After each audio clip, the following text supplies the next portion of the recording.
Hi friends, welcome to தவா cook and health tips. இன்றைக்கி நம்ம ரிப்பன் முறுக்கு தான் பண்ண போகிறோம். அரிசி மாவு வச்சு அது அவ்வளோ சூப்பராக மொறு மொறுன்னு கிறிஸ்பியாக இருக்கும். வாங்க எப்படி பண்ணுறதுன்னு பார்ப்போம். அதுக்கு ஒரு கடாய் வச்சுக்கிட்டேன். அதில் 1 கப் பச்சரிசி மாவு போட்டுக்கிறேன். ஒரு அரை கப் கடலை மாவு போட்டுக்கிறேன். இப்போ லைட்டாக வறுத்து எடுத்துருவோம். லைட்டாக லோ ஃப்ளேமில் வச்சு வறுத்துக்கிறங்க. மாவு சூடான மட்டும் போதும். இப்போ ஒரு பவுலில் எடுத்து வச்சுக்கிடுவோம். இப்போ அதே பவுலில் நான் 2 கப் தண்ணி ஊற்றிக்கிறேன். 1.5 கப் மாவுக்கு நீங்கள் 2 கப் தண்ணி ஊற்றினீங்கன்னா கரெக்டாக வரும். இப்போ 1 ஸ்பூன் உப்பு போட்டுக்கிடுவோம். 1/4 ஸ்பூன் மஞ்சள் தூள் போட்டுக்கிடுவோம். 1 ஸ்பூன் மிளகாய் தூள் போட்டுக்கிடுவோம். இப்போ கொஞ்சமாக பெருங்காயத்தூள் போட்டுக்கிடுவோம். போட்டுட்டு 1 ஸ்பூன் எள், 1 ஸ்பூன் ஜீரகம் போட்டுக்கிறேன். இப்போ 2 ஸ்பூன் நெய் ஊற்றிக்கிறேன். ஊற்றி நல்லா கொதி வரணும். கொதி வந்ததுக்கப்புறம் இப்போ நம்ம அந்த மாவை அதில் சேர்த்துக்கிடுவோம். கொஞ்சம் கொஞ்சமாக சேர்த்துக்கிறங்க, கட்டி பற்றாமல் சிம்மில் வச்சுட்டு சேர்த்துக்கிறங்க. நல்லா கொதிச்சிருச்சு.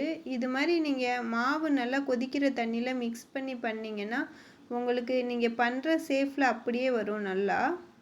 இப்போ நல்லா மிக்ஸ் பண்ணி விட்ருவோம், அடி பிடிக்காமல். இப்போ நீங்கள் அடுப்பு கூட ஆஃப் பண்ணிடுங்க. ஆஃப் பண்ணிவிட்டு நல்லா இந்த மாதிரி மிக்ஸ் பண்ணிடுங்க. எக்ஸ்ட்ரா தண்ணி சேர்க்காதீங்க. நம்மளுக்கு இந்த பதமே கரெக்டாக இருக்கும். இது மாதிரி நல்லா மிக்ஸ் பண்ணி விட்டுக்கிறங்க. இந்த மாதிரி நம்ம உளுந்துலாம் அரைக்கவே தேவையில்லை. கடையில் வாங்கின பச்சரிசி மாவுலேயே நம்ம பண்ணிக்கலாம். இப்போ இந்த மாதிரி ஆறுனதுக்கப்புறம் நல்லா கைட்டை பிசைஞ்சு வச்சுக்கிறோங்க. அப்போ தான் சாஃப்டாக இருக்கும். இப்போ ஒரு முறுக்கு உரல் எடுத்துக்கிறோங்க. எடுத்துகிட்டு அதில் மாவை எடுத்து வச்சுக்கிடுவோம். இந்த மாதிரி ஃபுல்லாக உங்களுக்கு எவ்வளோ வருதோ அவ்வளோ மாவை எடுத்து வச்சுக்கிறோங்க. ஃபுல்லாக வச்சாச்சு. இப்போ நம்ம ரிப்பன் முறுக்கு பண்ணுறதுக்கு அந்த அச்சு எடுத்து வச்சு நல்லா மூடிக்கிடுவோம் டைட்டாக. இப்போ அப்படியே ஆயில் சூடானதுக்கப்புறம் புழிஞ்சு விட்டுருவோம். நம்ம புளியிலே உங்களுக்கு தெரியும் பாருங்கள், அது உதிராது, உடையாது, எதுவுமே ஆகாது. நம்ம நல்லா வேக வச்சனால, தண்ணியிலே கொஞ்சம் நல்லா வெந்தனால இப்போ அப்படியே சுற்றி விட்டுருவோம். நம்ம கைட்டை எடுத்து விட்டால் மட்டும்தான் அது வரும். பாருங்கள்,